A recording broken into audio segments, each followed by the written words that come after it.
श्री शिवाय नमस्तुभ्यम। हर हर महादेव। दोस्तों, स्वागत है आप सभी का शिव पुराण की कथा में। दोस्तों, आज हम 20वें दिन में बानासुर की तपस्या और उसी शिव द्वारा वर प्राप्ति, शिव का गणों और पुत्रों सहित उसके नगर में निवास करना, बाणपुत्री उषा का रात के समय स्वप्न में अनिरुद्ध के साथ मिलन की कथा का श्रवण करेंगे। आइए शुरू करते हैं। व्यास जी बोले, सर्वज्ञ सनातन कुमार जी, आपने अनुग्रह करके प्रेम पूर्वक ऐसी अवैध और सुंदर कथा सुनाई है जो शंकर की कृपा से ओतप्रोत है। अब मुझे शशि मौलिक उस उत्तम चरित्र के श्रवण करने की इच्छा है जिसमें उन्होंने प्रसन्न होकर बानासुर को गण अध्यक्ष पद प्रदान किया था। सनातन कुमार जी ने कहा, व्यास जी, परमात्मा शंभु की उस कथा को जिसमें उन्होंने प्रसन्न होकर बानासुर को गणनायक बनाया था, आदर पूर्वक श्रवण करो। इसी प्रसंग में महाप्रभु शंकर का वह सुंदर चरित्र भी आएगा जिसमें उन्होंने बानासुर पर अनुग्रह करके श्री कृष्ण के साथ संग्राम किया था। व्यास जी, दक्ष प्रजापति की 13 कन्याएं कच्छप मुनि की पत्नियां थी। वह सबकी सब पतिव्रता तथा सुशीला थी। उनमें दीति सबसे बड़ी थी, जिसके लड़के दैत्य कहलाते हैं। अन्य पत्नियों से भी देवता तथा चराचर सहित समस्त प्राणी पुत्र रूप से उत्पन्न हुए थे। ज्येष्ठ पत्नी दीति के गर्भ से सर्वप्रथम 2 महाबली पुत्र पैदा हुए। उनमें हिरण्यकशिपु ज्येष्ठ था और उसके छोटे भाई का नाम हिरण्याक्ष था। हिरण्यकशिपु के 4 पुत्र हुए। उन दैत्य श्रेष्ठों का क्रमशः हरलाद, अनुराध, सरहाद और प्रहलाद नाम था। उनमें प्रहलाद जितेंद्रिय तथा महान विष्णु भक्त हुए। उनका नाश करने के लिए कोई भी दैत्य समर्थ न हो सका। प्रहलाद का पुत्र विरोचन हुआ। वह दानियों में सर्वश्रेष्ठ था। उसने विपर रूप से जांचना करने वाले इंद्र को अपना सिर ही दे डाला था। उसका पुत्र बलि हुआ, जह महादानी और शिव भक्त था। इसने बामन रूपधारी विष्णु को सारी पृथ्वी दान कर दी थी। बलि का औरस पुत्र बाण हुआ। वह शिव भक्त मानी, उदार, बुद्धिमान, सत्य प्रतीक और सहस्रों का दान करने वाला था। उस असुर राज ने पूर्व काल में त्रिलोकी को तथा त्रिलोकी पतियों को बलपूर्वक जीतकर श्रोमणीपुर में अपने राजधानी बनाई और वहीं रहकर राज्य करने लगा।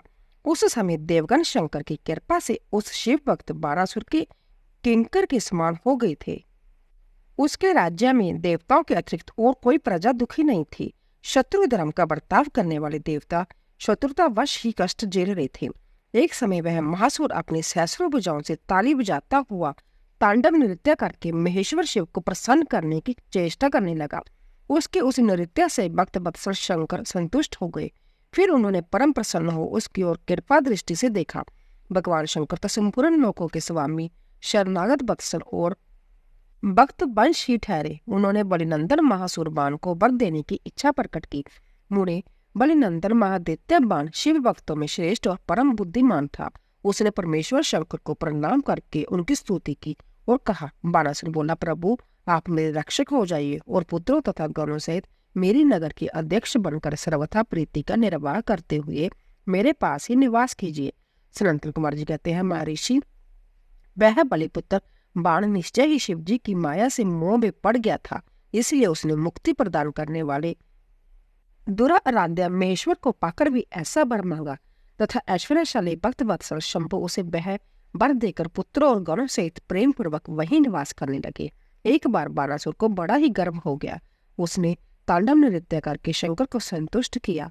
जब बानासुर को यह ज्ञात हो गया कि पार्वती वल्लभ शिव प्रसन्न हो गए हैं, तब वह हाथ जोड़कर सिर झुकाए हुए बोला। बानासुर ने कहा, देवादिदेव महादेव, आप समस्त देवताओं के शिरोमणि हैं। आपकी ही कृपा से मैं बलि हुआ हूँ। अब आप मेरा उत्तम वचन सुनिए। देव, आपने जो मुझे 1000 भुजाएं प्रदान की है, जय तो अब मुझे महान बार स्वरूप लग रही है, क्योंकि इस त्रिलोकी में मुझे आपके अतिरिक्त अपनी जोड़ का और कोई जोधा ही नहीं मिला। इसीलिए वृषध्वज युद्ध के बिना इन पर्वत सरीखी सहस्रों भुजाओं को लेकर मैं क्या करूं? मैं अपनी इन परिपुष्ट भुजाओं की खुजली मिटाने के लिए युद्ध की लालसा से नगरों तथा पर्वतों को चूर्ण करता हुआ दिग्गजों के पास गया, परंतु वह भी व्यापित होकर बाग खड़े हुए। मैंने जम को जोधा, अग्नि को महान कार्य करने वाला, वरुण को गौओं का पालन करता गोपाल, कुबेर को गज अध्यक्ष और इंद्र को जीतकर सदा के लिए कर्द बना लिया है।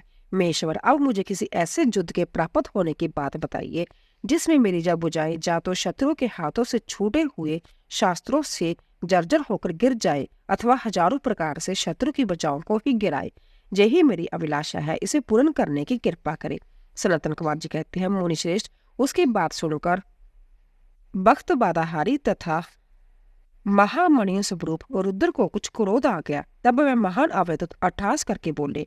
रुद्र ने कहा, अरे अभिमानी, संपूर्ण दैत्यों के कुल में नीच, तुझे सर्वथा धिक्कार है, धिक्कार है। तू बलि का पुत्र और मेरा भक्त है, तेरे लिए ऐसी बात कहना उचित नहीं है। अब तेरा दर्प चूर होगा। तुझे शीघ्र ही मेरे समान बलवान के साथ अकस्मात महान भीषण युद्ध प्राप्त होगा। उस संग्राम में तेरी जय पर्वत श्रीखी बुझाई जो लकड़ी की तरह शास्त्रों से छिन्न भिन्न होकर भूमि पर गिरेगी। हे दुष्टात्मन, तेरे आयुधागर पर स्थापित तेरा जो जब मनुष्य के सिर वाला मयूर दब्ज फहरा रहा है, इसका जब बाजू बेड़ के बिना ही पतन हो जाएगा, तब तू अपने चित्त में समझ लेना कि वह महान भयानक युद्ध आ पहुंचा है। उस समय तो घोर संग्राम का निश्चय करके अपनी सारी सेना के साथ वहां जाना। इस समय तू अपने महल को लौट जा, क्योंकि इसी में तेरा कल्याण है। दुर्मते, वहां तुझे प्रसिद्ध बड़े बड़े उत्पात दिखाई देंगे। जो कहकर गर्भहारी भक्त वत्सल भगवान शंकर चुप हो गए। सनातन कुमार जी कहते हैं, मुने, यह सुनकर बानासुर ने दिव्य पुष्पों की कड़ियों से अंजलि भरकर रुद्र की अवय अर्चना की और फिर उन महादेव को प्रणाम करके वह अपने घर को लौट गया। तदंतर किसी समय देववश उसका वह ध्वज अपने आप टूटकर गिर गया। यह देखकर बानासुर हर्षित हो युद्ध के लिए उद्यत हो गया। वह अपने हृदय में विचार करने लगा कि कौन सा युद्ध प्रेमी योद्धा किस देश से आएगा, जो नाना प्रकार के शास्त्रों का पारगामी विद्वान होगा और मेरी सहस्रों भुजाओं को ईंधन की तरह काट डालेगा, तथा मैं भी अपने अंतत तीखे शास्त्रों से उसके सैकड़ों टुकड़े कर डालूंगा। इसी समय शंकर की प्रेरणा से वह काल आ गया। एक दिन बानासुर की कन्या उषा विशाख मास में माधव की पूजा करके मंगलिक श्रृंगार से सुसज्जित हो रात के समय अपने गुप्त अंतपुर में सो रही थी। उसी समय वह स्त्री बाप कामबाम प्राप्त हो गई। तब देवी पार्वती की शक्ति से उषा को स्वप्न में श्री कृष्ण के पुत्र अनिरुद्ध का मिलन प्राप्त हुआ। जागने पर वह व्याकुल हो गई और उसने अपनी सखी चित्रलेखा से स्वप्न में मिले हुए उस पुरुष को ला देने के लिए कहा। तब चित्रलेखा ने कहा, देवी, तुमने स्वप्न में जिस पुरुष को देखा है उसे भला मैं कैसे ला सकती हूँ, जबकि मैं उसे जानती ही नहीं। उसके जो कहने पर दैत्य कन्या उषा प्रेम अनंत होकर मरने पर अतारू हो गई। तब उस दिन उस सखी ने उसे बचाया। मुनिश्रेष्ठ, कुंभाड की पुत्री चित्रलेखा बड़ी बुद्धिमती थी। वह बालतन्या उषा से पुण्य बोली। चित्रलेखा ने कहा, सखी, जिस पुरुष ने तुम्हारे मन का उपहरण किया है उसे बताओ तो सही। वह यदि त्रिलोकी में कहीं भी होगा तो मैं उसे लाऊंगी और तुम्हारा कष्ट दूर करूंगी। सनातन कुमार जी कहते हैं, महर्षि, यूं कहकर चित्रलेखा ने बस्तर के पर्दे पर देवताओं, दैत्य, दानवों, गंधर्वों, सिद्धों, नागों और यक्ष आदि के चित्र अंकित किए। फिर वह मनुष्य का चित्र बनाने लगी। उनमें वृष्णि वंशियों का प्रकरण आरंभ होने पर उसने शूर, वासुदेव, राम, कृष्ण और नरश्रेष्ठ प्रद्युम्न का चित्र बनाया। फिर जब उसने प्रद्युम्न नंदन अनिरुद्ध का चित्र खींचा तब उसे देखकर उषा लज्जित हो गई। उसका मुख अवलत हो गया और हृदय हर्ष से परिपूर्ण हो गई। उषा ने कहा, सखी, रात में जो मेरे पास आया था और जिसने शीघ्र ही मेरे चित्ररूपिस रतन को चुरा लिया है, वह चोर पुरुष यही है। तदंतर उषा के अनुरोध करने पर चित्रलेखा ज्येष्ठ कृष्ण चतुर्दशी को तीसरे पहर द्वारकापुरी पहुंचकर क्षण मात्र में ही पलंग पर बैठे हुए अनिरुद्ध को महलों में से उठा लाई। वह दिव्य जोगनी थी। उषा अपने प्रियतम को पाकर प्रसन्न हो गई। इधर अंतपुर के द्वार की रक्षा करने वाले बेतदारी पहरेदारों ने चेष्टाओं से तथा अनुमान से इस बात को लक्ष्य कर लिया। उन्होंने एक दिव्य शरीरधारी, दर्शनीय, साहसी तथा समरप्रिय नवयुवक को कन्या के साथ दोशीलता का आचरण करते हुए देख भी लिया। उसे देखकर कन्या के अंतपुर की रक्षा करने वाले उन महाबली पुरुषों ने बलिपुत्र बानासुर के पास जाकर सारी बातें निवेदन करते हुए कहा। द्वारपाल बोले, देव, पता नहीं आपके अंतपुर में बलपूर्वक प्रवेश करके कौन पुरुष छिपा हुआ है। वह इंद्र तो नहीं है जो वेश बदलकर आपकी कन्या का उपभोग कर रहा है। महाबाहु दानवराज, उसे जहाँ देखिए और जैसा उचित समझे वैसा कीजिए। इसमें हम लोगों का कोई दोष नहीं है। सनातन कुमार जी कहते हैं, मुनिश्रेष्ठ, द्वारपालों की वह वचन तथा कन्या के दूषित होने का कथन सुनकर महाबली दानवराज बाण आश्चर्यचकित हो गया। तदंतर वह कुपित होकर अंतपुर में जा पहुंचा। वहां उसने प्रथम अवस्था में वर्तमान दिव्य शरीरधारी अनिरुद्ध को देखा। उसे महान आश्चर्य हुआ। फिर उसने उसका बल देखने के लिए 10,000 सैनिकों को भेजकर आज्ञा दी कि इसे मार डालो। सेना ने अनिरुद्ध पर आक्रमण किया। तब अनिरुद्ध ने बात की बात में 10,000 सैनिकों को काल के हवाले कर दिया। फिर तो असंख्य सेना पर सेना आने लगी और अनिरुद्ध उन्हें काल का ग्रास बनाने लगे। तदंतर उन्होंने बाणासुर का वध करने के लिए एक शक्ति हाथ में ली जो काल अग्नि के समान भयंकर थी।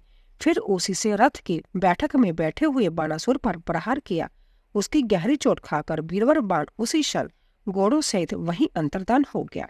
फिर महावीर बलिपुत्र बाणासुर ने, जो महान बल संपन्न तथा शिव भक्त था, छल पूर्वक नागपाश से अनिरुद्ध को बांध लिया। इस प्रकार उन्हें बांधकर और पिंजरे में कैद करके वह युद्ध से उपराम हो गया। फिर बाण कुपित होकर महाबली सूत पुत्र से बोला। बाणासुर ने कहा, सूत पुत्र, घास फूस से ढके हुए अंगाध कुएं में ढकेल कर इस पापी को मार डाल। अधिक क्या कहूं, इसे सर्वथा मार ही डालना चाहिए। सनातन कुमार जी कहते हैं, मुने उसकी यह बात सुनकर उत्तम मंत्रियों में श्रेष्ठ धर्म बुद्धि निशाचर कुंभांड ने बाणासुर से कहा। कुंभांड बोला, देव थोड़ा विचार तो कीजिए। मेरी समझ में तो यह कर्म करना उचित नहीं प्रतीत होता, क्योंकि इसके मारे जाने पर अपना आत्मा ही आहत हो जाएगा। पराक्रम में तो यह विष्णु के समान दिख रही है। जान पड़ता है आप पर कुपित होकर चंद्रचूड़ ने अपने उत्तम तेज से इसे बढ़ा दिया है। साहस में यह शशि मौलिक की समानता कर रहा है, क्योंकि इस अवस्था को पहुंच जाने पर भी यह पुरुषार्थ पर ही डटा हुआ है। यह ऐसा बली है, जब भी नाग इसे बलपूर्वक डस रहे हैं तथा भी यह हम लोगों को तृणबद्ध ही समझ रहा है। सनातन कुमार जी कहते हैं, व्यास जी, दानव कुंभांड राजनीति के ज्ञाताओं में श्रेष्ठ था। वह बाण से ऐसा कहकर फिर अनिरुद्ध से कहने लगे। कुंभांड ने कहा, नरादम, अब तू बीरवर दैत्यराज की स्तुति कर और दीन बानी से मैं हार गया यूं बार बार कहकर उन्हें हाथ जोड़कर नमस्कार कर। ऐसा करने पर ही तू मुक्त हो सकता है, अन्यथा तुझे बंधन आदि का कष्ट भोगना पड़ेगा। उसकी बात सुनकर अनिरुद्ध उत्तर देते हुए बोले। अनिरुद्ध ने कहा, दुराचारी निशाचर, तुझे क्षत्रिय धर्म का ज्ञान नहीं है। अरे शूरवीर के लिए दीनता दिखाना और युद्ध से मुख मोड़कर भागना मरण से भी बढ़कर कष्टदायक होता है। मेरे विचार से तो विरुद्ध आचरण कांटे की तरह चुभने वाला होता है। वीरमान्य क्षत्रिय के लिए रणभूमि में सदा सम्मुख लड़ते हुए मरना ही श्रेष्ठ असर है। भूमि पर पड़कर हाथ जोड़े हुए दीन की तरह मरना कदापि नहीं है। सनातन कुमार जी कहते हैं, मुने इस प्रकार अनिरुद्ध ने बहुत सी वीरता की बातें कही, जिन्हें सुनकर बाणासुर को महान विस्मय हुआ और उसे क्रोध भी आया।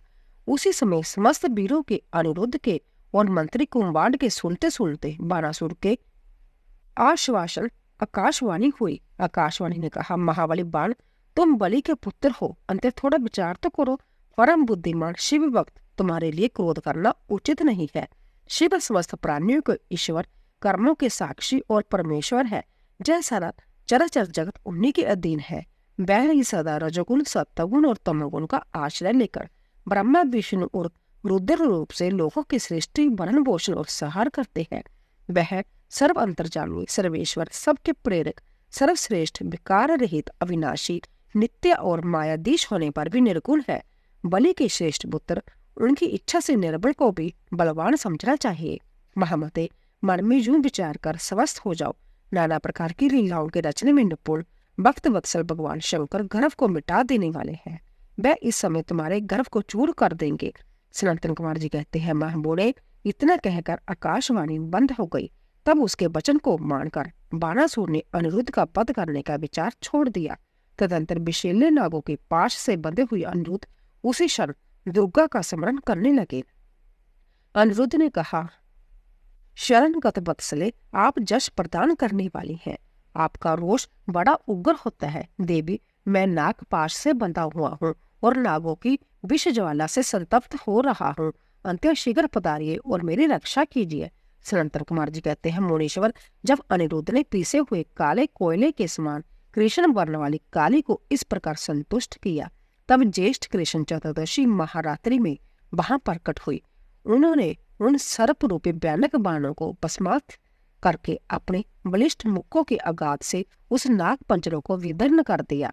इस प्रकार दुर्गा ने अनिरुद्ध को बंधन मुक्त करके उन्हें पुण्य अंतपुर में पहुंचा दिया और संभव भी अंतर्धान हो गई। इस प्रकार शिव की शक्ति स्वरूपा देवी की कृपा से अनिरुद्ध कष्ट से छूट गए, उनकी सारी व्यथा मिट गई और वह सुखी हो गए। तदंतर प्रद्युम्न नंदन अनिरुद्ध शिव शक्ति के प्रताप से विजयी हो अपनी प्रिय बानतन्या को पाकर परम हर्षित हुए और अपनी प्रियतमा उस उषा के साथ पूर्ववत सुखपूर्वक विहार करने लगे। इधर पुत्र अनिरुद्ध के अदृश्य हो जाने तथा नारद जी के मुख से उसके बानासुर के द्वारा नागपाश से बांधे जाने का समाचार सुनकर 12 औक्षणी सेना के साथ प्रद्युम्न आदि वीरों को साथ ले भगवान श्री कृष्ण ने शोणितपुर पर चढ़ाई कर दी। उधर भगवान श्री रुद्र भी अपने भगत के पक्ष में सज धज कर आ डटे। फिर तो श्री कृष्ण और श्री शिव का बड़ा भयानक युद्ध हुआ। उन दोनों ओर से ज्वर छोड़े गए। अनंत में श्री कृष्ण ने संध्या श्री रुद्र के पास आकर उनका स्तवन करके कहा, सर्वव्यापी शंकर, आप गुणों से निर्लिप्त होकर भी गुणों से ही गुणों को प्रकाशित करते हैं। हे गिरिशाई भूमन, आप सब प्रकाश है जिनकी बुद्धि आपकी माया से मोहित हो गई है। वह स्त्री पुत्र ग्रह आदि विषयों में आसक्त होकर दुख सागर में डूबते उतारते हैं। जो अजितेंद्रिय पुरुष परवंधवश इस मनुष्य जन्म को पाकर भी आपके चरणों में प्रेम नहीं करता, वह शोषणीय तथा आत्मवंचक है। भगवान, आप गर्वहारी हैं। आपने ही तो इस गर्वीले बाण को शाप दिया था। अंतः आपकी ही आज्ञा से मैं बाणासुर की भुजाओं का छेदन करने के लिए जहाँ आया हूँ। इसीलिए महादेव, आप इस युद्ध से निर्वृत्त हो जाइए। प्रभु, मुझे बाण की भुजाओं को काटने के लिए आज्ञा प्रदान कीजिए, जिससे आपका शाप व्यर्थ न हो। महेश्वर ने कहा, तात, आपने ठीक ही कहा है कि मैंने ही इस दैत्यराज को शाप दिया है और मेरी ही आज्ञा से आप बाणासुर की भुजाएं काटने के लिए जहाँ पधारे हैं। किंतु रमानाथ, हरे क्या करूं, मैं तो सदा भक्तों की अधीन रहता हूँ। ऐसी दशा में वीर मेरे देखते बाण की भुजाएं कैसे काटी जा सकती है। इसीलिए मेरी आज्ञा से आप पहले जृंभ बाण शास्त्र द्वारा मुझे जृंभित कर दीजिए, फिर अपना अभिष्ट कार्य संपन्न कीजिए और सुखी होइए। सनातन कुमार जी कहते हैं, मुनीश्वर, शंकर जी के यूं कहने पर श्री हरि को महान विस्मय हुआ। वह अपने युद्ध स्थान पर आकर परम आनंदित हुए। व्यास जी तदंतर नाना प्रकार के अस्त्रों के संचालन में निपुण श्री हरि ने तुरंत ही अपने धनुष पर जृंभ बाण अस्त्र का संतान करके उसे पिनाकपनी शंकर पर छोड़ दिया। इस प्रकार श्री कृष्ण जृंभ बाण शास्त्र द्वारा जृंभित हो शंकर को मोह में डालकर खंडक, गदा और रिष्टि आदि से बाण की सेना का संहार करने लगे। सनातन कुमार जी कहते हैं, महाप्राग व्यास जी, लोक लीला का अनुसरण करने वाले श्री कृष्ण और शंकर की उस परम अवैध कथा को श्रवण करो। तात, जब भगवान रुद्र लीलावश पुत्रों तथा गणों से सो गए, तब दैत्यराज बाण श्री कृष्ण के साथ युद्ध करने के लिए प्रसादित हुआ। उस समय कुंभार उसके अश्वों की बागडोर संभाले हुए था और वह नाना प्रकार के शास्त्रों अस्त्रों से सज्जित था। फिर वह महाबली बलिपुत्र विष्णु युद्ध करने लगा। इस प्रकार उन दोनों में चिरकाल तक बड़ा घोर संग्राम होता रहा, क्योंकि विष्णु के अवतार श्री कृष्ण शिव रूप ही थे और उधर बलवान बानासुर उत्तम शिव भक्त था। मुनीश्वर तदंतर वीरवान श्री कृष्ण, जिन्हें शिव की आज्ञा से बल प्राप्त हो चुका था, चिरकाल तक बाण के साथ जो युद्ध करके अंतत कुपित हो उठे। तब शत्रु वीरों का संहार करने वाले भगवान श्री कृष्ण ने शंभु के आदेश से शीघ्र ही सुदर्शन चक्र द्वारा बाण की बहुत सी भुजाओं को काट डाला। अंत में उसकी अंतत सुंदर 4 भुजाएं ही अवशेष रह गई थी और शंकर की कृपा से शीघ्र ही उसकी व्यथा भी मिट गई। जब बाण की स्मृति लुप्त हो गई और वीर भाव को प्राप्त हुए श्री कृष्ण उसका सिर काट लेने के लिए उद्यत हुए, तब शंकर जी मोह निद्रा को त्याग कर उठ खड़े हुए और बोले। रुद्र ने कहा, देवकी नंदन, आप तो सदा से मेरी आज्ञा का पालन करते आए हैं। भगवान, मैंने पहले आपको जिस काम के लिए आज्ञा दी थी वह तो आपने पूरा कर दिया। अब बाण का सिर छेदन मत कीजिए और सुदर्शन चक्र को लौटा लीजिए। मेरी आज्ञा से यह चक्कर सदा मेरे भक्तों पर अमोघ रहा है। गोविंद, मैंने पहले ही आपको युद्ध में अनिवार्य चक्कर और जय प्रदान की थी। अब आप इस युद्ध से निर्वृत्त हो जाइए। लक्ष्मीशीष, पूर्व काल में भी तो आपने मेरी आज्ञा के बिना दधीच, वीरवर, रावण और तारकाश आदि के पूर्व पर चक्कर का प्रयोग नहीं किया था। जनार्दन, आप तो जोगेश्वर साक्षात परमात्मा और संपूर्ण प्राणियों के हित में रत रहने वाले हैं। आप संभव ही अपने मन से विचार कीजिए, मैंने इसे वर दे रखा है कि तुझे मृत्यु का भय नहीं होगा। मेरा वह वचन सदा सत्य होना चाहिए। मैं आप पर परम प्रसन्न हूँ। हरे बहुत दिन पूर्व जय गर्व से बढ़कर उन्मत्त हो उठा और अपने आप को भूल गया था। तब अपनी बुझाई खुजलाता हुआ जब मेरे पास पहुंचा और बोला, मेरे साथ युद्ध कीजिए। तब मैंने इसे शाप देते हुए कहा, थोड़े ही समय में तेरी बुझाओं का छेदन करने वाला आएगा, तब तेरा सारा गर्व गल जाएगा। बाण की ओर देखकर कहा, मेरी ही आज्ञा से तेरी बुझाओं को काटने वाले जय श्री हरि आए है। फिर श्री कृष्ण से, अब आप युद्ध बंद कर दीजिए और वह बरबद्धों को साथ ले अपने घर को लौट जाइए। यूं कहकर मेश्वर ने उन दोनों में मित्रता करा दी और उनकी आज्ञा ले वह पुत्रों और गणों के साथ अपने निवास स्थान को चले गए।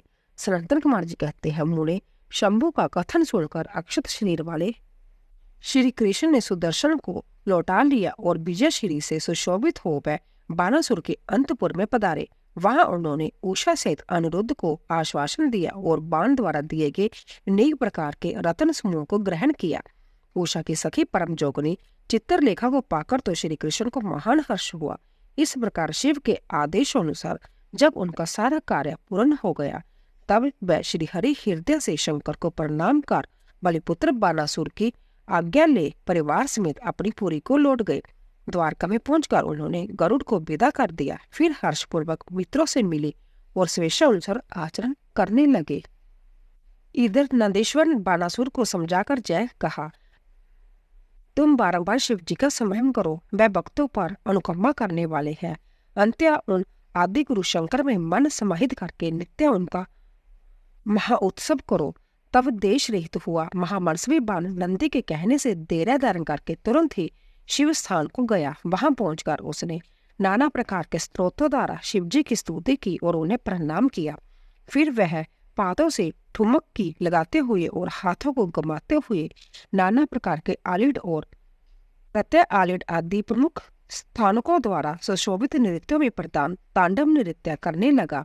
उस समय वह हजारों प्रकार से मुख द्वारा बाजा बजा रहा था और बीच बीच में बाहों को मटका कर तथा सिर को कंबा कर सहस्रों प्रकार के भाव भी प्रकट करता जाता था। इस प्रकार नृत्य में मस्त हुए महाभक्त बानासुर ने महान नृत्य करके नतमस्तक हो त्रिशूलधारी चंद्रशेखर भगवान रुद्र को प्रसन्न कर लिया। तब नाच गान के प्रेमी भक्त वत्सल भगवान हर्षित होकर बाण से बोले। रुद्र ने कहा, बलिपुत्र प्यारे बाण, तेरे नृत्य से मैं संतुष्ट हो गया हूँ। अंत्य दैत्येंद्र, तेरे मन में जो अभिलाषा हो उसके अनुरूप वर मांग लो। सनातन कुमार जी कहते हैं, उन्हें शंभु की बात सुनकर दैत्यराज बाण ने इस प्रकार वर मांगा, मेरे गांव बढ़ जाए, बाहु युद्ध की क्षमता बनी रहे, मुझे अक्षय गणनायक कर्तव्य प्राप्त हो, शोणितपुर में उषा पुत्र अर्थात मेरे दोहतर का राज्य हो, देवताओं से तथा विशेष करके विष्णु से मेरा बैर बाप मिट जाए, मुझ में रजोगुण और तमोगुण से युक्त दूषित दैत्य बाप का पुण्य उदय ना हो, मुझ में सदा निर्विकार शंभु भक्ति बनी रहे और शिव भक्तों पर मेरा स्नेह और समस्त प्राणियों पर दया भाव रहे। यूं शंभु से वरदान मांगकर बलिपुत्र महासुर बाण अंजलि बांधे रुद्र की स्तुति करने लगा। उस समय उसके नेत्रों में प्रेम के आंसू छलक रहे थे। तदंतर जिसके सारे अंग प्रेम से प्रफुल्लित हो उठे थे, वह बलिनंदन बानासुर महेश्वर को प्रणाम करके मौन हो गया। अपने भक्त बाण की प्रार्थना सुनकर भगवान शंकर, तुझे सब कुछ प्राप्त हो जाएगा, यूं कहकर वही अंतर्धान हो गए। तब शंभु की कृपा से महाकाल तत्व को प्राप्त हुआ रुद्र का अनुचरण बाण परम आनंद में निमग्न हो गया। व्यास जी, इस प्रकार मैंने संपूर्ण भुवनों में नृत्य क्रीड़ा करने वाले समस्त गुरुजनों के भी सदगुरु शूलपाणी भगवान शंकर का बाण विषयक चरित्र जो परम उत्तम है, कर्म प्रिय मधुर वचनों द्वारा तुमसे वर्णन कर दिया है। गजासुर की तपस्या, वर प्राप्ति और उसका अत्याचार, शिव द्वारा उसका वध, उसकी प्रार्थना से शिव का उसका चरम धारण करना और कृतिबासा नाम से विख्यात होना तथा कृतिवा स्वेश्वर लिंग की स्थापना करना। सनातन कुमार जी कहते हैं, व्यास जी, अब परम प्रेम पूर्वक शशिमौली शिव के उस चरित्र को श्रवण करो जिसमें उन्होंने त्रिशूल द्वारा दानवराज गजासुर का वध किया था। गजासुर महिषासुर का पुत्र था। जब उसने सुना कि देवताओं से प्रेरित होकर देवी ने मेरे पिता को मार दिया था, तब उसका बदला लेने की भावना से उसने घोर तप किया उसके तप की ज्वाला से सब जलने लगा। देवताओं ने जाकर ब्रह्मा जी से अपना दुख कहा। तब ब्रह्मा जी ने उसके सामने प्रकट होकर उसके प्रार्थना अनुसार उसे वरदान दे दिया कि वह काम के वश होने वाले किसी भी स्त्री या पुरुष से नहीं मरेगा, महाबली और सबसे अजय होगा। वर पाकर वह गर्भ में बढ़ गया। सब दिशाओं तथा सब लोकपालों के स्थानों पर उसने अधिकार कर लिया। अंत में भगवान शंकर की राजधानी आनंदवन काशी में जाकर वह सबको सताने लगा। देवताओं ने भगवान शंकर से प्रार्थना की। शंकर काम विजयी है। उन्होंने घोर युद्ध में उसे हराकर त्रिशूल से पिरो लिया। तब उसने भगवान शंकर का स्तवन किया। शंकर ने उस पर प्रसन्न होकर इच्छित वर मांगने को कहा। तब गजासुर ने कहा, दिगंबर स्वरूप महेश्वर, यदि आप मुझ पर प्रसन्न हैं तो अपने त्रिशूल की अग्नि से पवित्र हुए मेरे इस चरम को आप सदा धारण किए रहे। विवो, मैं पुण्य गंधों की निधि हूँ, इसीलिए मेरा यह चरम चिरकाल तक उग्र तपलों की अग्नि की ज्वाला में पड़कर भी दग्ध नहीं हुआ है। दिगंबर, यदि मेरा यह चरम पुण्यवान ना होता तो रणांगण में इसे आपके अंगों का संग कैसे प्राप्त होता। शंकर, यदि आप तुष्ट है तो मुझे एक दूसरा बार और दीजिए, वह ये कि आज से आपका नाम कीर्तिबासा विख्यात हो जाए। सनातन कुमार जी कहते हैं, मुने गजासुर की बात सुनकर भक्त वत्सल शंकर ने परम प्रसन्नता पूर्वक महिषासुर नंदन गज से कहा, तथास्तु, अच्छा ऐसा ही होगा। तदंतर प्रसन्न आत्मा भक्त प्रिय महिषाण उस दानवराज गज से, जिसका मन भक्ति के कारण निर्मल हो गया था, पुण्य बोले। ईश्वर ने कहा, दानवराज, तेरा यह पावन शरीर मेरी इस मुक्ति साधक क्षेत्र काशी में मेरे लिंग के रूप में स्थित हो जाए। इसका नाम कृतिका सवेश्वर होगा। जय समस्त प्राणियों के लिए मुक्तिदाता, महान पातकों का विनाशक, संपूर्ण लिंगों में श्रोमणी और मोक्षप्रद होगा। यूं कहकर देवेश्वर दिगंबर शिव ने गजासुर के उस विशाल चरम को लेकर ओढ़ लिया। मुनीश्वर, उस दिन बहुत बड़ा उत्सव मनाया गया। काशी निवासी सारी जनता तथा प्रमथगण हर्षमग्न हो गए। विष्णु और ब्रह्मा आदि देवताओं का मन हर्ष से परिपूर्ण हो गया। वह हाथ जोड़कर महेश्वर को नमस्कार करके उनकी स्तुति करने लगे। सनातन कुमार जी कहते हैं, व्यास जी, अब मैं चंद्रमौलिक उस चरित्र का वर्णन करूंगा जिसमें शंकर जी ने दंदुबिनी आहार्द नामक दैत्य को मारा था। तुम सावधान होकर श्रवण करो। दिति पुत्र महाबली हिरण्याक्ष के विष्णु द्वारा मारे जाने पर दिति को बहुत दुख हुआ। तब देव शत्रु दंदुबिनी आहार्द उसको आश्वासन देकर यह निश्चय किया कि देवताओं के बल ब्राह्मण है, ब्राह्मण नष्ट हो जाएंगे तो जग नहीं होंगे, जग ना होने पर देवता आहार ना पाने से निर्बल हो जाएंगे, तब मैं उन पर सहज ही विजय पालूंगा। जो विचार कर वह ब्राह्मणों को मारने लगा। ब्राह्मणों का प्रधान स्थान वाराणसी था। जय सोचकर वह काशी पहुंचा और वन में वनचर बनकर संविदा लेते हुए, जल में जलचर बनकर स्नान करते हुए और रात में व्याघ्र बनकर सोते हुए ब्राह्मणों को खाने लगा। एक बार शिवरात्रि के अवसर पर एक भक्त अपनी पर्णशाला में देवादिदेव शंकर का पूजन करके ध्यानस्थ बैठा था। बल अभिमानी दैत्याराज दंदुपिनी हार्द ने व्याघ्र रूप धारण करके उसे खा जाने का विचार किया, परंतु वह भक्त दृढ़ चित्त से शिव दर्शन की लालसा लेकर ध्यान में तल्लीन हो रहा था। इसके लिए उसने पहले से ही मंत्र रूपी अस्त्र का विनाश कर लिया था। इस कारण वह दैत्य उस पर आक्रमण करने में समर्थ ना हो सका। इधर सर्वव्यापी भगवान शंभु को उस दुष्ट रूप वाले दैत्य के अभिप्राय का पता लग गया। तब शंकर ने उसे मार डालने का विचार किया। इतने में ज्यों ही उस दैत्य ने व्याघ्र रूप से उस भक्त को अपना ग्रास बनाना चाहा, त्यों ही जगत की रक्षा के लिए मणि स्वरूप तथा भक्त रक्षण में कुशल बुद्धि वाले त्रिलोचन भगवान शंकर वहां प्रकट हो गई और उसे बगल में दबोचकर उसके सिर पर वज्र से भी कठोर गुस्से से प्रहार किया। उस मुष्टि प्रहार से तथा कांख में दबोचने से वह व्याघ्र अंतर व्यथित हो गया और अपने दहाड़ से पृथ्वी पर तथा आकाश को कंपाता हुआ मृत्यु का ग्रास बन गया। उस भयंकर शब्द को सुनकर तपस्वियों का हृदय कांप उठा। वह रात में ही उस शब्द का अनुसरण करते हुए उस स्थान पर आ पहुंचे।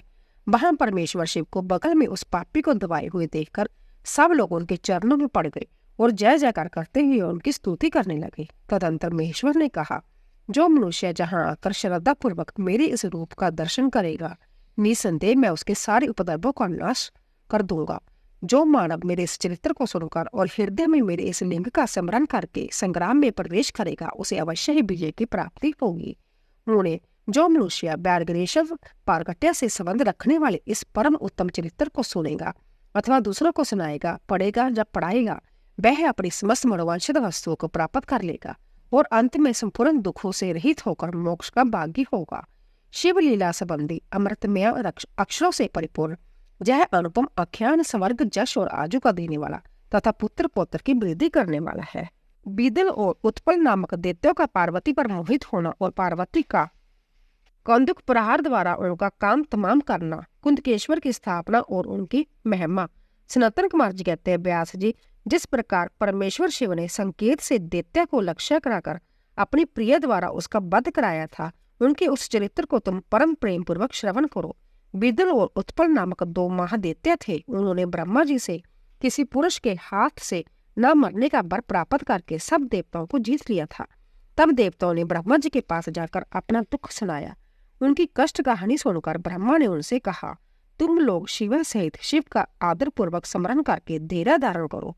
वह दोनों दैत्य निश्चय ही देवी के हाथों मारे जाएंगे। शिवा सहित शिव परमेश्वर कल्याणकर्ता और भक्त वत्सल है। वह शीघ्र ही तुम लोगों का कल्याण करेंगे। सनातन कुमार जी कहते हैं, उन्होंने देवों से यूं कहकर ब्रह्मा जी शिव का स्मरण करते हुए मौन हो गए। तब देवगण वे आनंदित होकर अपने अपने धाम को लौट गए। एक समय नारद जी के द्वारा पार्वती के सौंदर्य की प्रशंसा सुनकर वह दोनों दैत्य उनका उपहरण करने की बात सोचने लगे और पार्वती जी जहाँ गेंद उछाल रही थी वहीं वे जाकर आकाश में विचरने लगे। वह दोनों घोर दुराचारी थे। उनका मन अंततः चंचल हो रहा था। वह गोलों का रूप धारण करके अंबिका के निकट आए। तब दुष्टों का संहार करने वाले शिव ने अवहेलना पूर्वक उनकी ओर देखकर उनके नेत्रों से प्रकट हुई चंचलता के कारण तुरंत उन्हें पहचान लिया। फिर तो सर्वस्वरूपी महादेव ने दुर्गति नाशिनी दुर्गा को कटाक्ष द्वारा सूचित कर दिया कि यह दोनों दैत्य है, गण नहीं तात। तब पार्वती अपने स्वामी महाकौतकी परमेश्वर शंकर के उस नेत्र संकेत को समझ गई। तदंतर सर्वज्ञ शिव की अर्धांगिनी पार्वती ने उस संकेत को समझकर उसी गेंद से एक साथ ही उन दोनों पर चोट की।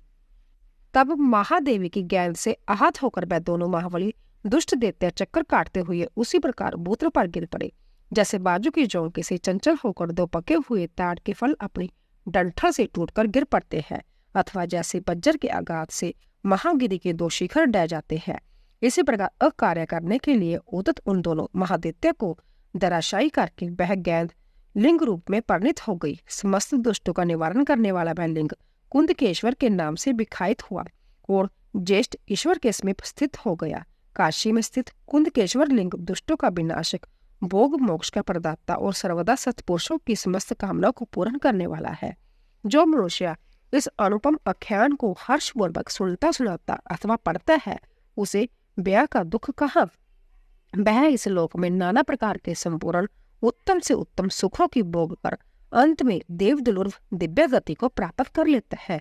ब्रह्मा जी कहते हैं, मुनि सतम, मैंने तुमसे रुद्र संहिता के अंत ग्रंथ इस युद्ध खंड का वर्णन कर दिया। जय खंड संपूर्ण मनोरथ का फल प्रदान करने वाला है। इस प्रकार मैंने पूरी की पूरी रुद्र संहिता वर्णन कर दी है। जय शिव जी को सदा परम प्रिय है और भुक्ति मुक्ति रूप फल प्रदान करने वाली है। सूत जी कहते हैं, इस प्रकार शिव अनुगामी ब्रह्मपुत्र नारद शंकर के उत्तम जश को तथा शिव शतनाम को सुनकर कृतार्थ हो गए। यूं मैंने संपूर्ण चरित्रों में प्रधान तथा कल्याणकारक जय ब्रह्मा और नारद का संवाद पूर्ण रूप से कह दिया। अब तुम्हारी ओर क्या सुनने की इच्छा है। रुद्र संहिता युद्ध खंड संपूर्ण हुआ। रुद्र संहिता समाप्त। दोस्तों, आज हम शत रुद्र संहिता शुरू कर रहे हैं।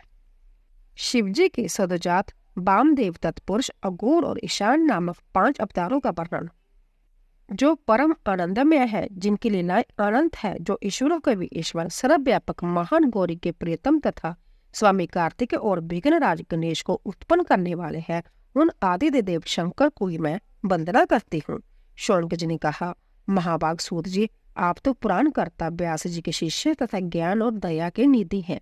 अंत अब आप शंभु के उन अवतारों का वर्णन कीजिए जिनके द्वारा उन्होंने सत्पुरुषों का कल्याण किया है।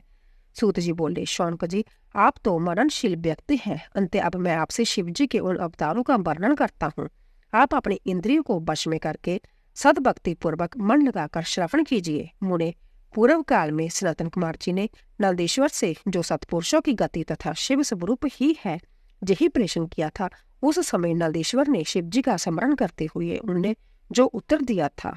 नंदीश्वर ने कहा, मुने, यूं तो सर्वव्यापी सर्वेश्वर शिव के कल्प कल्पांतरों में असंख्य अवतार हुए हैं, तथापि इस समय मैं अपनी बुद्धि के अनुसार उनमें से कुछ का वर्णन करता हूँ। 19वां कल्प जो श्वेत लोहित नाम से विख्यात है, उसमें शिवजी का सदजात नामक अवतार हुआ था। वह उनका प्रथम अवतार कहलाता है।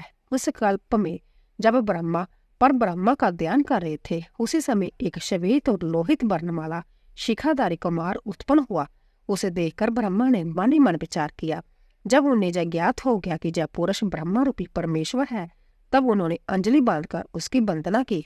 फिर जब भुवनेश्वर ब्रह्मा को पता लग गया कि यह सदजात कुमार शिव ही है, तब उन्हें महान हर्ष हुआ। वह अपनी सद्बुद्धि से बारंबार उस परम ब्रह्मा का चिंतन करने लगे। ब्रह्मा जी ध्यान कर ही रहे थे कि वहां श्वेत वर्ण वाले 4 यशस्वी कुमार प्रकट हुए।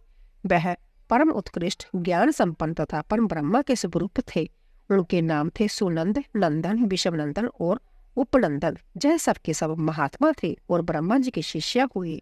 इनसे वह ब्रह्मा लोक व्याप्त हो गया। तदंतर सदजात रूप से प्रकट हुए परमेश्वर शिव ने परम प्रसन्न होकर ब्रह्मा को ज्ञान तथा सृष्टि रचना की शक्ति प्रदान की। यह सदजात नामक पहला अवतार हुआ। तदंतर रक्त नाम से प्रसिद्ध 20वां कल्प आया। उस कल्प में ब्रह्मा जी ने रक्त वर्ण का शरीर धारण किया था। जिस समय ब्रह्मा जी पुत्र की कामना से ध्यान कर रहे थे, उसी समय उनसे एक पुत्र प्रकट हुआ। उसके शरीर पर लाल रंग की माला और लाल ही वस्त्र शोभा पा रहे थे। उसके नेत्र भी लाल थे और वह आभूषण भी लाल रंग का ही धारण किया हुए थे। उस महान आत्म बल से संपन्न कुमार को देखकर ब्रह्मा जी ध्यानस्थ हो गए। जब उन्हें ज्ञात हो गया कि यह वामदेव शिव है, तब उन्होंने हाथ जोड़कर उस कुमार को प्रणाम किया। फिर उनके बिरजा, विवाह, विशोक और विषबावन नामक के 4 पुत्र उत्पन्न हुए, जो सभी लाल वस्त्र धारण किए हुए थे। तब वामदेव रूपधारी परमेश्वर शंभु ने परम प्रसन्न होकर ब्रह्मा को ज्ञान तथा सृष्टि रचना की शक्ति प्रदान की। जय वामदेव नामक दूसरा अवतार हुआ। इसके बाद 21वां कल्प हुआ, जो पीतबासा नाम से कहा जाता है। उस कल्प में महाभाग ब्रह्मा पीत वस्त्रधारी हुए। जब वह पुत्र की कामना से ध्यान कर रहे थे, उस समय उनसे एक महातेजस्वी कुमार उत्पन्न हुआ। उस प्रौढ़ कुमार की भुजाएं विशाल थी और उसके शरीर पर पीतांबर जलमला रहा था। उस ध्यान मगन बालक को देखकर ब्रह्मा जी ने अपनी बुद्धि के बल से उसे तत्पुरुष शिव समझा। तब उन्होंने ध्यान युक्त चित्त से संपूर्ण लोक द्वारा नमस्कृत महादेवी शांकरी गायत्री का जप करके उन्हें नमस्कार किया। इससे महादेव जी प्रसन्न हो गए। फिर उनके पार्श्व भाग से पीत वस्त्रधारी दिव्य कुमार प्रकट हुए। वह सबके सब जोग मार्ग के प्रवर्तक हुए। जय तत्पुरुष नामक तीसरा अवतार हुआ। फिर स्वयं ब्रह्मा जी के उस पीत वर्ण नामक कल्प के बीत जाने पर पुण्य दूसरा कल्प प्रवृत्त हुआ। उसका नाम शिव था। जब एक कार्णव की दशा में 1 सहस्र दिव्य वर्ष व्यतीत हो गए, तब ब्रह्मा जी प्रजाओं की सृष्टि करने की इच्छा से दुखी हो विचार करने लगे। उस समय उन महातेजस्वी ब्रह्मा के समक्ष एक कुमार उत्पन्न हुआ। उस महापराक्रमी बालक के शरीर का रंग काला था। वह अपने तेज से उद्दीप्त हो रहा था तथा काला वस्त्र, काली पकड़ी और काला जौहर पवित्र धारण किए हुए थे। उसका मुकुट भी काला था और स्नान के पश्चात अनुलेपन चंदन भी काले रंग का ही था। उन भयंकर पराक्रमी महामनस्वी देव देवेश्वर अलौकिक कृष्ण पिंगल वर्ण वाले अघोर को देखकर ब्रह्मा जी ने उनकी वंदना की। फिर ब्रह्मा जी उन भक्त वत्सल अविनाशी अघोर को ब्रह्मा रूप समझकर इष्ट वचनों द्वारा उनकी स्तुति करने लगे। तब उनके पार्श्व भाग से कृष्ण वर्ण वाले तथा काले रंग का अनुलेपन धारण किए हुए 4 महामनस्वी कुमार उत्पन्न हुए। वह सबके सब परम तेजस्वी, अव्यक्तनामा तथा शिव सरीखे रूप वाले थे। उनके नाम थे कृष्ण, कृष्णशिख, कृष्णास्य और कृष्ण कंठ दृक। इस प्रकार उत्पन्न होकर इन महात्माओं ने ब्रह्मा जी की सृष्टि रचना के निमित्त महान अवैधुत गौर नामक योग का प्रचार किया। यह अघोर नामक चौथा अवतार हुआ। शिवरो तदंतर ब्रह्मा का दूसरा कल्प प्रारंभ हुआ। वह परम अद्भुत था और विश्व रूप नाम से भी ख्यात था। उस कल्प में जब ब्रह्मा जी पुत्र की कामना से मन ही मन शिव जी का ध्यान कर रहे थे, उसी समय महान सिंह नाद करने वाली विश्व रूपा सरस्वती प्रकट हुई तथा उसी प्रकार परमेश्वर भगवान ईशान प्रादुर्भूत हुए, जिनका वर्ण शुद्ध स्फटिक के समान उज्जवल था और जो समस्त आभूषणों से विभूषित थे। उन अजन्मा, सर्वव्यापी, सर्व अंतर्जामी, सब कुछ प्रदान करने वाले, सर्व स्वरूप, सुंदर रूप वाले तथा अरूप ईशान को देखकर ब्रह्मा जी ने उन्हें प्रणाम किया। तब शक्ति सहित विभु ईशान ने भी ब्रह्मा को सन्मार्ग का उपदेश देकर 4 सुंदर बालकों की कल्पना की।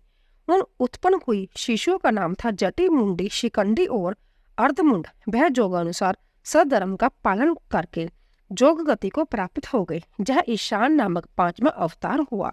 सर्वज्ञ सनंदन कुमार जी, इस प्रकार मैंने जगत की हित कामना से सौदजात आदि अवतारों का प्राकट्य संक्षेप से वर्णन किया। उनका वह सारा लोक हितकारी व्यवहार जथा तथ्य रूप से ब्रह्मांड में वर्तमान है। महेश्वर की ईशान, पुरुष, गौर, वामदेव और ब्रह्मा जी 5 मूर्तियां विशेष रूप से प्रसिद्ध है। इनमें ईशान, जो शिव स्वरूप तथा सबसे बड़ा है, पहला कहा जाता है। वह साक्षात प्रकृति के भोक्ता क्षेत्रक में निवास करता है। शिव जी का दूसरा स्वरूप तत्पुरुष नाम से ख्यात है। वह गुणों के आश्रय रूप तथा भोग्य सर्वज्ञ में अधिष्ठ है। पिनाकधारी शिव का जो अघोर नामक तीसरा स्वरूप है, वह धर्म के लिए अंगों सहित बुद्धि तत्व का विस्तार करके अंदर विराजमान रहता है। वामदेव नाम वाला शंकर का चौथा स्वरूप अहंकार का अधिष्ठान है। वह सदा अनेकों प्रकार का कार्य करता रहता है। विचारशील बुद्धिमानों का कथन है कि शंकर का ईशान संगक स्वरूप सदा करण, वाणी और सर्वव्यापी आकाश का आदि ईश्वर है तथा महेश्वर का पुरुष नामक रूप त्वक, पानी और संपर्ण गुण वशिष्ठ वायु का स्वामी है। मनीषीगण अघोर नाम वाले रूप को शरीर, रस रूप और अग्नि का अधिष्ठान बतलाते हैं। शंकर जी का वामदेव संगक स्वरूप रसना, पाजु, रस और जल का स्वामी कहा जाता है। प्राण, उपस्थित, गंध और पृथ्वी का ईश्वर शिव जी का सदोजात नामक रूप बताया जाता है। कल्याणकामी मनुष्यों को शंकर जी के इन स्वरूपों की सदा प्रयत्न पूर्वक वंदना करनी चाहिए, क्योंकि यह श्रेय प्राप्ति में एकमात्र हेतु है। जो मनुष्य इन सदोजात आदि अवतारों के प्रकटय को पढ़ता अथवा सुनता है, वह जगत में समस्त काम्य भोगों का उपभोग करके अंत में परम गति को प्राप्त होता है। शिव जी के अष्टमूर्तियों तथा अर्धनारी रूप का सविस्तार वर्णन। नंदीश्वर कहते हैं, ऐश्वर्यशाली मुने, अब तुम महेश्वर के उन श्रेष्ठ अवतारों का वर्णन श्रवण करो, जो लोक में सबके संपूर्ण कार्य को पूर्ण करने वाले अत्यंत सुखदाता है। ताप यह जगत उन परमेश्वर शंभु की 8 मूर्तियों का स्वरूप ही है। जैसे सूत में मणियां पिरोई जा रहती है, उसी तरह जब विश्व उन अष्ट मूर्तियों में व्यापक होकर स्थित है। वह प्रसिद्ध 8 मूर्तियां जी है: शर्व, भव, रुद्र, उग्र, भीम, पशुपति, ईशान और महादेव। शिव जी के इन शर्व आदि अष्ट मूर्तियों द्वारा पृथ्वी, जल, अग्नि, बाजू, आकाश, क्षेत्र, सूर्य और चंद्रमा अधिष्ठ है। शास्त्र का ऐसा निश्चय है कि कल्याणकर्ता महेश्वर का विश्व भारात्मक रूप ही चराचर विश्व को धारण किए हुए है। परमात्मा शिव का सलील आत्मक रूप, जो समस्त जगत को जीवन प्रदान करने वाला है, भव नाम से कहा जाता है, जो जगत के बाहर भीतर वर्तमान है और संभव ही विश्व का भरण पोषण करता तथा संपादित होता है। उग्र रूपधारी प्रभु के उस रूप को सतपुरुष उग्र कहते हैं। महादेव का जो सबको अवकाश देने वाला सर्वव्यापी आकाशात्मक रूप है, उसे भीम कहते हैं। वह भूत वृंद का वेदक है, जो रूप समस्त आत्मा को अधिष्ठान, संपूर्ण क्षेत्रों में निवास करने वाला और जीवों के भवपाश का छेदक है। उसे पशुपति का रूप समझना चाहिए। महेश्वर का संपूर्ण जगत को प्रकाशित करने वाला जो सूर्य नामक रूप है, उसे ईशान कहते हैं। वह भूलोक में भ्रमण करता है। अमृतमय रश्मियों वाला जो चंद्रमा संपूर्ण विश्व को आदित करता है। शिव का वह रूप महादेव नाम से पुकारा जाता है। आत्मा परमात्मा शिव का 8वां रूप है। जब मूर्ति अन्य मूर्तियों की व्यापिका है, इसलिए सारा विश्व शिवमय है। जिस प्रकार वृक्ष के मूल को सींचने से उसकी शाखाएं पुष्पित हो जाती है, उसी तरह शिव का पूजन करने से शिव स्वरूप विश्व परिपुष्ट होता है। जैसे कि इस लोक में पुत्र पौत्र आदि को प्रसन्न देखकर पिता हर्षित होता है, उसी तरह विश्व को बलिवांति हर्षित देखकर शंकर को आनंद मिलता है। इसीलिए यदि कोई किसी भी देहधारी को कष्ट देता है, तो निसंदेह मानो उसने अष्टमूर्ति शिव का ही अनिष्ट किया है। सनातन कुमार जी, इस प्रकार भगवान शिव अपनी अष्टमूर्तियों द्वारा समस्त विश्व को अधिष्ठ करके विराजमान है। अंत्य तुम पूर्ण भक्ति भाव से उन परम कारण रुद्र का भजन करो। प्रिय सनातन कुमार जी, अब तुम शिव जी के अनुपम अर्धनारी रूप का वर्णन सुनो। महाप्राग, वह रूप ब्रह्मा जी की कामनाओं को पूर्ण करने वाला है। सृष्टि के आदि में जब सृष्टिकर्ता ब्रह्मा द्वारा रची हुई सारी प्रजाएं विस्तार को नहीं प्राप्त हुई, तब ब्रह्मा उस दुख से दुखी हो चिंताकुल हो गए। उसी समय जो आकाशवाणी हुई, ब्रह्मा अब मैथुनी सृष्टि की रचना करो। उस व्योमवाणी को सुनकर ब्रह्मा ने मैथुनी सृष्टि उत्पन्न करने का विचार किया, परंतु इससे पहले नारियों का कुल ईशान से प्रकट ही नहीं हुआ था। इसीलिए पद्मजोनि ब्रह्मा मैथुनी सृष्टि रचने में समर्थ ना हो सके। तब वह यूं विचार करके शंभु की कृपा के बिना मैथुनी प्रजा उत्पन्न नहीं हो सकती, तप करने को उद्यत हुए। उस समय ब्रह्मा पराशक्ति शिवा सहित परमेश्वर शिव का प्रेम पूर्वक हृदय में ध्यान करके घोर तप करने लगे। तदंतर तपो अनुष्ठान में लगे हुए ब्रह्मा के उस तीव्र तप से थोड़े ही समय में शिवजी प्रसन्न हो गए। तब वह कष्ट हरिशंकर पूर्ण सच्चिदानंद की कामदा मूर्ति में प्रविष्ट होकर अर्ध नारी नर के रूप से ब्रह्मा के निकट प्रकट हो गए। उन देवादिदेव शंकर को पराशक्ति शिवा के साथ आया हुआ देख ब्रह्मा ने दंड की बांधते भूमि पर लेटकर उन्हें प्रणाम किया और फिर वह हाथ जोड़कर स्तुति करने लगे। तब विश्वकर्ता देवादिदेव महादेव महेश्वर परम प्रसन्न होकर ब्रह्मा से मेघ किसी वाणी से बोले। ईश्वर ने कहा, महाभाग वत्स, मेरे प्यारे पुत्र पितामह, मुझे तुम्हारा सारा मनोरथ पूर्णतः ज्ञात हो गया है। तुमने जो इस समय प्रजाओं की वृद्धि के लिए घोर तप किया है, तुम्हारे उस तप से मैं प्रसन्न हो गया हूँ और तुम्हें तुम्हारा अभिष्ट प्रदान करूंगा। यूं स्वभाव से ही मधुर तथा परम उदार वचन कहकर शिवजी ने अपने शरीर के अर्धभाग से शिवा देवी को पृथक कर दिया। तब शिव से पृथक होकर प्रकट हुई उन परमा शक्ति को देखकर ब्रह्मा विनम्र भाव से प्रणाम करके उनसे प्रार्थना करने लगे।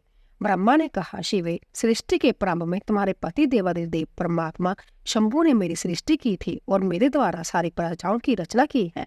शिवे, तब मैंने देवता आदि समस्त प्रजाओं की मानसिक सृष्टि की, परंतु बारंबार रचना करने पर भी उनकी वृद्धि नहीं हो रही है। अंत अब मैं स्त्री पुरुष के समागम से उत्पन्न होने वाली सृष्टि का निर्माण करके अपनी सारी प्रजाओं की वृद्धि करना चाहता हूँ, किंतु अभी तक तुमसे अक्षय नारी कुल का प्रकटन नहीं हुआ है। इस कारण नारी कुल की सृष्टि करना मेरी शक्ति के बाहर है, क्योंकि सारी शक्तियों का उद्गम स्थान तुम ही हो। इसीलिए मैं तुम अखिलेश्वरी परमा शक्ति की प्रार्थना करता हूँ। शिवे, मैं तुम्हें नमस्कार करता हूँ। तुम मुझे नारी कुल की सृष्टि करने के लिए शक्ति प्रदान करो, क्योंकि शिव प्रिय, इसी को तुम चराचर जगत की उत्पत्ति का कारण समझो। वर देवेश्वरी, मैं तुमसे एक और वर की याचना करता हूँ। जगमाता, कृपा करके उसे भी मुझे दीजिए। मैं तुम्हारे चरणों में नमस्कार करता हूँ। वह वर ये है कि सर्वव्यापिनी जग जननी, तुम चराचर जगत की वृद्धि के लिए अपने एक सर्वसमर्थ रूप से मेरे पुत्र दक्ष की पुत्री हो जाओ। ब्रह्मा द्वारा जो याचना किए जाने पर परमेश्वरी देवी शिवा ने तथास्तु ऐसा ही होगा कहकर वह शक्ति ब्रह्मा को प्रदान कर दी। सुंतरा जगमनी शिव शक्ति शिवा देवी ने अपनी बहुओं के मध्य भाग से अपने ही समान प्रभाव वाली एक शक्ति की रचना की। उस शक्ति को देखकर देवश्रेष्ठ भगवान शंकर यूं लीलाकारी, कष्टहारी और कृपा के सागर है हंसते हुए जगदम्बिका से बोले। शिवजी ने कहा, देवी, परमेष्ठी ब्रह्मा ने तपस्या द्वारा तुम्हारी आराधना की है। अंत अब तुम उन पर प्रसन्न हो जाओ और उनका सारा मनोरथ पूर्ण करो। तब शिवा देवी ने परमेश्वर शिव की उस आज्ञा को सिर झुकाकर ग्रहण किया और ब्रह्मा की कथा अनुसार दक्ष की पुत्री होना स्वीकार कर लिया। मुने इस प्रकार शिवा देवी ब्रह्मा को अनुपम शक्ति प्रदान करके शंभु के शरीर में प्रविष्ट हो गई। फिर भगवान शंकर भी तुरंत ही अंतर्धान हो गए। तभी से इस लोक में स्त्री बाघ की कल्पना हुई और मैथिली सृष्टि चल पड़ी। इससे ब्रह्मा को महान आनंद प्राप्त हुआ। तात इस प्रकार मैंने तुमसे शिवजी के महान अनुपम अर्धनारीश्वर नारद रूप का वर्णन कर दिया है, जय सत्पुरुषों के लिए मंगलदायक है। बराह कल्प में होने वाले शिवजी के प्रथम अवतार से लेकर नवम ऋषभ अवतार का वर्णन। नंदीश्वर कहते हैं, सर्वज्ञ सनातन कुमार जी, एक बार रुद्र ने हर्षित होकर ब्रह्मा जी से शंकर के चरित्र का प्रेम पूर्वक वर्णन किया था। वह चरित्र सदा परम सुखदायक है, उसे तुम श्रवण करो। वह चरित्र इस प्रकार है। शिवजी ने कहा था, ब्रह्मा, ब्राह कल्प के 7वें मनवंतर में संपूर्ण लोगों को प्रकाशित करने वाले भगवान कल्पेश्वर जो तुम्हारे प्रपोत्र हैं, वैवस्वत मनु के पुत्र होंगे। तब उस मनवंतर की चतुर्युगियों की किसी द्वापर युग में लोकों पर अनुग्रह करने तथा ब्राह्मणों का हित करने के लिए प्रकट होऊंगा। हे ब्रह्मा, युग प्रवृत्ति के अनुसार उस प्रथम चतुर्युगी के प्रथम द्वापर युग में जब प्रभु संभव ही व्यास होंगे, तब मैं उस कलयुग के अंत में ब्राह्मणों के हितार्थ शिवा सहित शवेत नामक महामुनि होकर प्रकट होऊंगा। उस समय हिमालय के रमणीय शिखर सागर नामक पर्वत श्रेष्ठ पर मेरे शिखाधारी 4 शिष्य उत्पन्न होंगे। उनके नाम होंगे श्वेत, श्वेत शिख, श्वेता शव और श्वेत लोहित। वे चारों ध्यान योग के आश्रय से मेरे नगर में जाएंगे। वहां वे मुझ अविनाशी को तत्वतः जानकर मेरे भक्त हो जाएंगे तथा जन्म जरा और मृत्यु से रहित होकर पर ब्रह्मा की समाधि में लीन रहेंगे। वत्स पितामह, उस समय मनुष्य ध्यान के अतिरिक्त दान धर्म आदि कर्म हेतु के साधनों द्वारा मेरा दर्शन नहीं पा सकेंगे। दूसरे द्वापर में प्रजापति सत्य व्यास होंगे। उस समय मैं कलयुग में सुतार नाम से उत्पन्न होऊंगा। वहां भी मेरे दुदम्बी, शत्रुप, हर्षिक तथा केतुमान नामक 4 वेदवादी द्विज शिष्य होंगे। वह चारों ध्यान योग के बल से मेरे नगर को जाएंगे और मुझ अविनाशी को तत्वतः जानकर मुक्त हो जाएंगे। तीसरे द्वापर में जब भार्गव नामक व्यास होंगे, तब मैं भी नगर के निकट ही दमन नाम से प्रकट होऊंगा।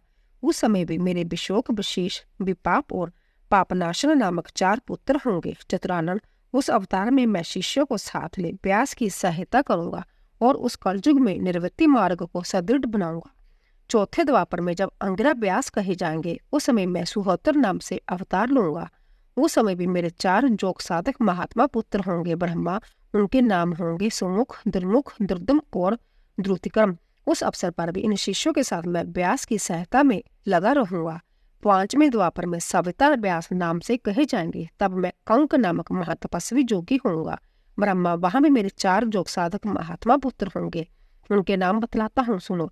सनक, सनातन, प्रभावशाली, सनातन और सर्वव्यापक, निर्मल तथा अहंकार रहित सनातन कुमार।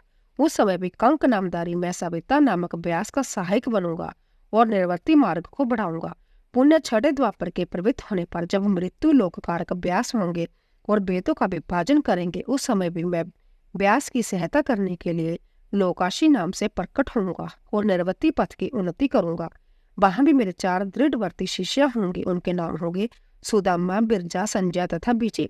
विदे 7वें द्वापर के आरंभ में जब शतकीर्तु नामक व्यास होंगे, उस समय भी जोग मार्ग में परम निपुण जैगिशव्य नाम से प्रकट होऊंगा और काशीपुरी में गुफा के अंदर दिव्य देश में कुशासन पर बैठकर योग को सुदृढ़ बनाऊंगा तथा शतकीर्तु नामक व्यास की सहायता और संसार व्यास से भक्तों का उद्धार करूंगा। उस युग में भी मेरे सारसवत्य, जोगिश, मेघवा और सुबहान नामक 4 पुत्र होंगे। 8वें द्वापर के आने पर मुनिवर वशिष्ठ वेदों का विभाजन करने वाले वेद व्यास होंगे। जोग वित्तम, उस युग में भी मैं दधिवाहन नाम से अवतार लूंगा और व्यास की सहायता करूंगा। उस समय कपिल, आसुरी, पंचशिख और शाल्वल नाम वाले मेरे 4 जोगी पुत्र उत्पन्न होंगे, जो मेरे ही समान होंगे। ब्रह्मा 9वीं चतुर्युगी के द्वापर युग में मुनिश्रेष्ठ सारस्वत व्यास नाम से प्रसिद्ध होंगे। उन व्यास के निर्वृत्ति मार्ग की वृद्धि के लिए ध्यान करने पर मैं ऋषभ नाम से अवतार लूंगा। उस समय पराशर, गर्ग, भार्गव तथा ग्रीश नाम के 4 महाजोगी मेरे शिष्य होंगे। प्रजापति, उनके सहयोग से मैं जोग मार्ग को सुदृढ़ बनाऊंगा। सन्मुने, इस प्रकार मैं व्यास का सहायक बनूंगा। ब्रह्मा, उसी रूप में मैं बहुत से दुखी भक्तों पर दया करके उनका भवसागर से उद्धार करूंगा। मेरा वह ऋषभ नामक अवतार जोग मार्ग का प्रवर्तक, सारस्वत व्यास के मन को संतोष देने वाला और नाना प्रकार से रक्षा करने वाला होगा।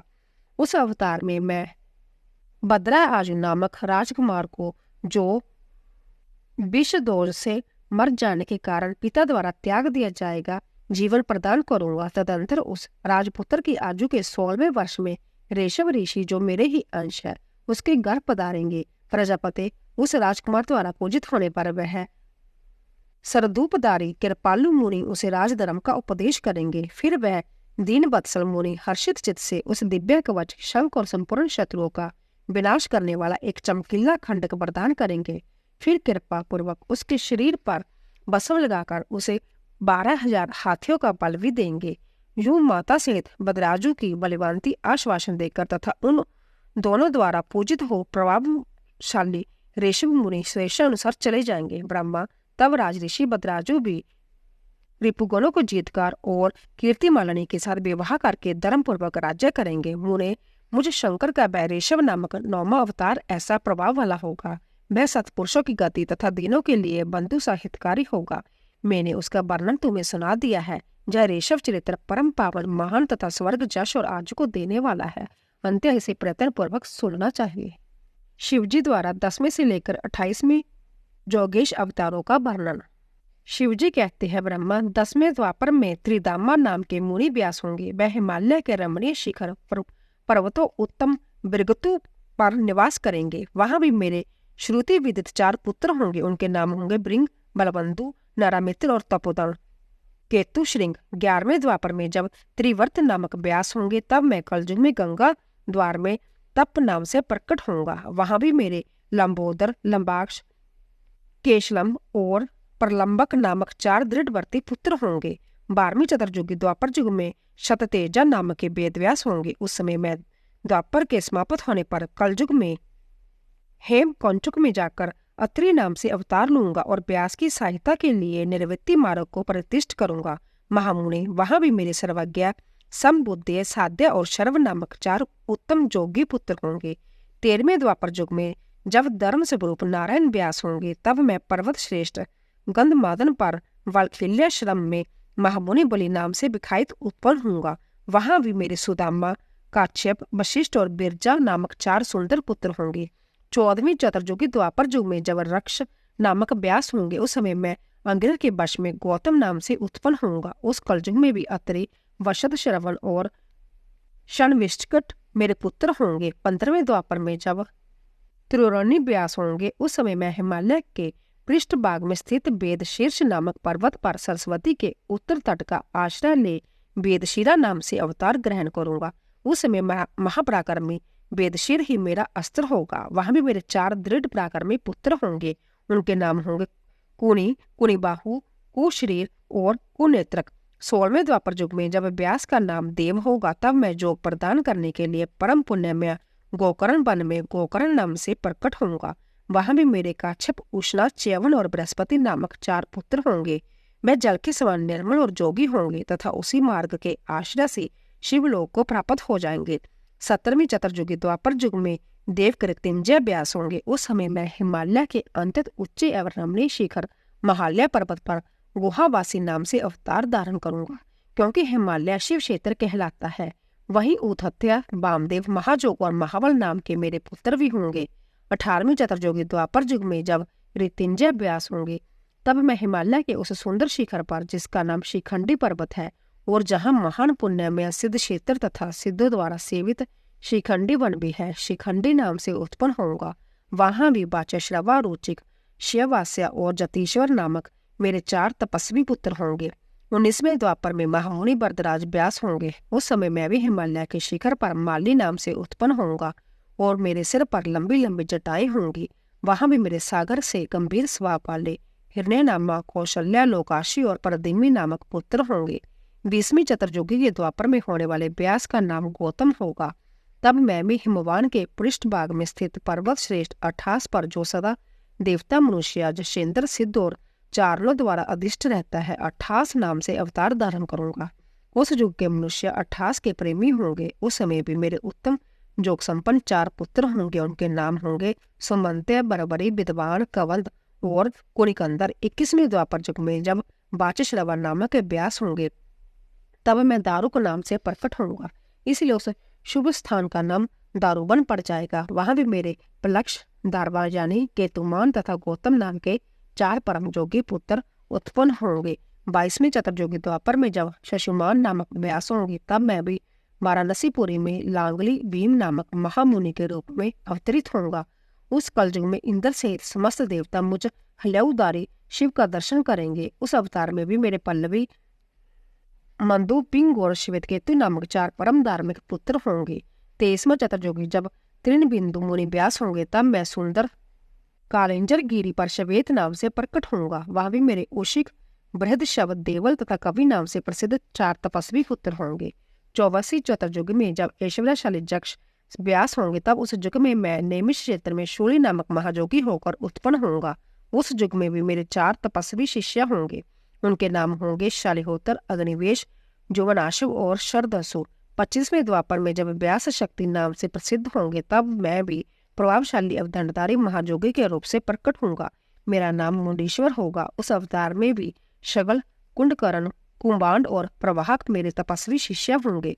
26वें द्वापर में जब व्यास का नाम पराशर होगा, तब मैं भद्रवट नामक नगर में सहिष्णु नाम से अवतार लूंगा। उस समय भी अलोक, वैद्युत, शंभुक और अश्वल्यायन नाम वाले 4 तपस्वी शिष्य होंगे। 27वें द्वापर में जब जातुकर्म व्यास होंगे तब मैं भी प्रवासती तीर्थ में सोम शर्मा नाम से प्रकट होऊंगा। वहां भी अक्षपाद कुमार, लूक और वत्स नाम से प्रसिद्ध मेरे 4 तपस्वी शिष्य होंगे। 28वें द्वापर में जब भगवान श्री हरि पराशर के पुत्र रूप में देवयान नामक व्यास होंगे तब पुरुषोत्तम श्री कृष्ण अपने छठे अंश से वसुदेव के श्रेष्ठ पुत्र के रूप में उत्पन्न होकर वासुदेव कहलाएंगे। उसी समय जोगात्मा भी लोगों को आश्चर्य में डालने के लिए जोगमाया के प्रभाव से ब्रह्मचारी का शरीर धारण करके प्रकट होऊंगा। फिर शमशान भूमि में मृतक रूप से पड़े हुए अविच्छिन्न शरीर को देखकर मैं ब्राह्मणों के हित साधन के लिए जोगमाया के आश्रय से उसमें घुस जाऊंगा और फिर तुम्हारे तथा विष्णु के साथ मेरगिरी पुण्यामी दिव्य गुहा में प्रवेश करूंगा। ब्रह्मा वहां मेरा नाम लकुल्ली होगा। इस प्रकार मेरा जह काया अवतार उत्कृष्ट सिद्ध क्षेत्र कहलाएगा और जब तक पृथ्वी कायम रहेगी तब तक लोक में परम विखायित रहेगा। उस अवतार में भी मेरे 4 तपस्वी शिष्य होंगे। उनके नाम कौशिक, गर्ग, मित्र और पौरुष होंगे। वह वेदों के पारगामी उदर्वरेता ब्राह्मण जोगी होंगे और माहेश्वर योग को प्राप्त करके शिवलोक को चले जाएंगे। उत्तम व्रत का पालन करने वाले मुनियों, इस प्रकार परमात्मा शिव ने व्यवस्था मनवंतर के सभी चतुर्युगियों जोगेश्वर अवतारों का सम्यक रूप से वर्णन किया है। भी वो 28 व्यास क्रमशः एक एक करके प्रत्येक द्वापर में होंगे और जोगेश अवतार प्रत्येक कलयुग के प्रारंभ में प्रत्येक जोगेश अवतार के साथ उनके 4 अविनाशी शिष्य भी होंगे जो महान शिव भक्त और जोग मार्ग की वृद्धि करने वाले होंगे। इन पशुपति के शिष्यों के शरीरों पर भस्म रमी रहेगी, ललाट त्रिपुंड से सुशोभित रहेगा और रुद्राक्ष की माला ही इनका आभूषण होगा। जैसा भी शिष्य धर्मपरायण, वेद वेदांग के पारगामी विद्वान और सदा बाहर भीतर से लिंग अर्चन में तत्पर रहने वाले होंगे। जय शिवजी में भक्ति रखकर जोग पूर्वक ध्यान में निष्ठा रखने वाले और जितेंद्रिय होंगे। विद्वानों ने इनकी संख्या 112 बतलाई है। इस प्रकार मैंने 28 युगों के क्रम से मनु से लेकर कृष्ण अवतार पर्यंत सभी अवतारों के लक्षणों का वर्णन कर लिया है। जब श्रुति समूहों का वेदांत के रूप में प्रयोग होगा तब उस कल्प में कृष्ण दयान व्यास होंगे जो महेश्वर ने ब्रह्मा जी पर अनुग्रह करके जोगेश्वर अवतारों का वर्णन किया है और फिर वह देवेश्वर उनकी ओर दृष्टिपात करके वही अंतर्धान हो गए। नंदेश्वर अवतार वर्णन। जहां तक 42 अवतारों का वर्णन किया गया है, अब नंदेश्वर अवतार का वर्णन किया जाता है। सनंतर कुमार जी ने पूछा, प्रभु आप महादेव जी के अंश से उत्पन्न होकर पीछे शिव को कैसे प्राप्त हुए थे? वह सारा वृत्तांत मैं सुनना चाहता हूँ, उसे वर्णन करने की कृपा करें। नंदीश्वर बोले, सर्वज्ञ सनंतर कुमार जी, मैं जिस प्रकार महादेव जी के अंश से जन्म लेकर शिव को प्राप्त हुआ उस प्रसंग का वर्णन करता हूँ, तुम सावधानी पूर्वक श्रवण करो।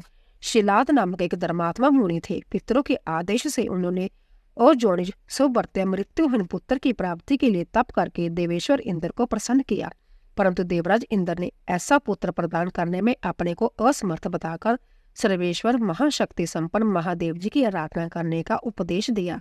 तब शिलाद भगवान महादेव जी को प्रसन्न करने के लिए तप करने लगे। उनके तप से प्रसन्न होकर महादेव जी वहां पधारे और महा समाधि मगन शिलाद को थपथपाकर जगाया। तब शिलाद ने शिव का स्तवन किया और भगवान शिव के उन्हें वर देने को प्रस्तुत होने पर उनसे कहा, प्रभु मैं आपके ही समान मृत्युहीन अजोनित पुत्र चाहता हूँ। तब शिव जी प्रसन्न होकर मुनि से बोले। शिव जी ने कहा, तपोधन विपर, पूर्व काल में ब्रह्मा जी ने, मुनियों ने तथा बड़े बड़े देवताओं ने मेरे अवतार धारण करने के लिए तपस्या द्वारा मेरी आराधना की थी। इसलिए मुने, यद्यपि मैं सारे जगत का पिता हूँ फिर भी तुम मेरे पिता बनोगे और मैं तुम्हारा अजोनित पुत्र होऊंगा तथा मेरा नाम नंदी होगा। नंदीश्वर कहते हैं, मुने यूं कहकर कृपालु शंकर ने अपने चरणों में प्राणिपात करके सामने खड़े हुए शिलाद मुनि की ओर कृपा दृष्टि से देखा और उन्हें ऐसा आदेश दे वह तुरंत ही उन्हों से वही अंतर्धान हो गए। महादेव जी के चले जाने के पश्चात महामुनि शिलाद ने अपने आश्रम में आकर ऋषियों से वह सारा वृत्तांत कह सुनाया। कुछ समय बीत जाने के बाद जब जग वेताओं में श्रेष्ठ मेरे पिताजी जग करने के लिए जग क्षेत्र की जोत रहे थे, उस समय मैं शंभु की आज्ञा से जग के पूर्व ही उनके शरीर से उत्पन्न हो गया। उस समय मेरे शरीर की प्रवाह जुगांत कालीन अग्नि के समान थी। तब सारी दिशाओं में प्रसन्नता छा गई और शिलाद मुनि की भी बड़ी प्रशंसा हुई। उधर शिलाद ने भी जब मुझ बालक को प्रलयकालीन सूर्य और अग्नि के सदृश प्रभावशाली त्रिनेत्र चतुर्भुज प्रकाशमान जटा मुकुटधारी त्रिशूल आदि आयुध से युक्त सर्वथा रुद्र रूप में देखा था, वह महान आनंद में निमग्न हो गए और मुझ परनाम्य को नमस्कार करते हुए कहने लगे। शिलाद बोले, सुरेश्वर, चूंकि तुमने नंदी नाम से प्रकट होकर मुझे आनंदित किया है, इसीलिए मैं तुम आनंदमय जगदीश्वर को नमस्कार करता हूँ।